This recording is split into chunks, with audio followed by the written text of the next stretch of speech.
পাশে চিরদিনও থাকবে, আপনারা তার পাশে থাকবেন। আপনাদের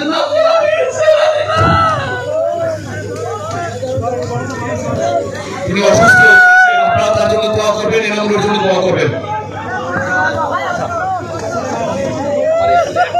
প্রিয় ভাইয়া, আপনাদের মাঝে ইতিমধ্যে উপস্থিত হয়েছেন শাহেদ আল মামুন, আপনাদের প্রিয় এলাকার গর্ব নাজমুল ভাইয়ের মামা শ্বশুর উপস্থিত হয়েছেন, তার চাচা শ্বশুর নাজিমুল ইসলাম সাহেব। আজকে জনাব কলম মার্কার প্রার্থীর বাবা জনাব মাসুম মিয়া, জনাব মাসুম মিয়া।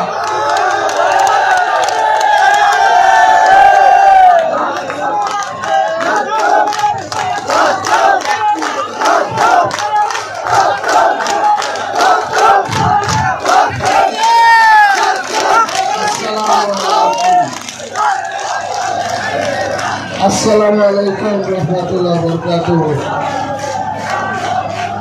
উপস্থিত আছেন আজকে দোয়াত কলম মার্কায় আয়োজিত জনসভার সম্মানিত সভাপতি, উপস্থিত আছেন সর্বস্তরের চেয়ারম্যান, বিভিন্ন এলাকা থেকে আগত মেম্বাররা এবং উপস্থিত সকল জনতা, আসসালামু আলাইকুম।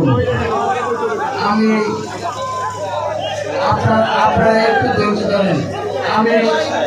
আমি আপনাদের কাছে আমি জীবনে বড় ইলেকশন দেখেছি, আমি এবছরের নির্বাচন আমি কখনো দেখি নাই। আমি অত্যন্ত অসুস্থ মানুষ, আমি ২ বছর আমি ধরনের ধরনের আক্রান্ত হয়ে একমাত্র বিচারের স্বেচ্ছাসেবী হয়ে আছি।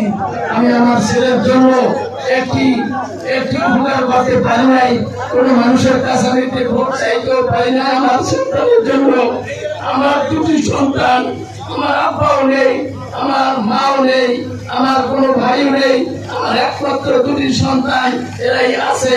আজকে আমি দেখেছি এরকমের ইতিহাস আমার সামনে দেখিনি। আমার ৬৬ বছর বয়স, এই বয়সে এরকমের ঘটনা ঘটেনি, দেখিও নাই যে এতগুলা প্রার্থী, ৬-৭ জন প্রার্থী আছেন আপনাদের মাঝে, কেউ কাউকে কোনো আঘাত নাই, ছিলে নাই, কিছু নাই, কিন্তু আমার ছেলেকে নির্মম ভাবে হত্যা করার জন্য যে ষড়যন্ত্র করেছিল, সেই ষড়যন্ত্রগুলো আপনাদের দোয়ায়,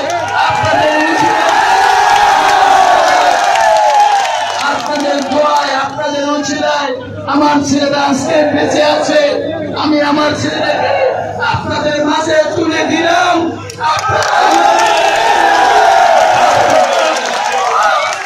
আগামী 9 তারিখ আমার এই ছেলেটাকে 9 তারিখে আপনাদের ভোট দিয়ে, ভোট দিয়ে দেশায় যুক্ত করে এদেশের অসহায় গরিব দুঃখী মেধাবী মানুষের সুযোগ দিবেন।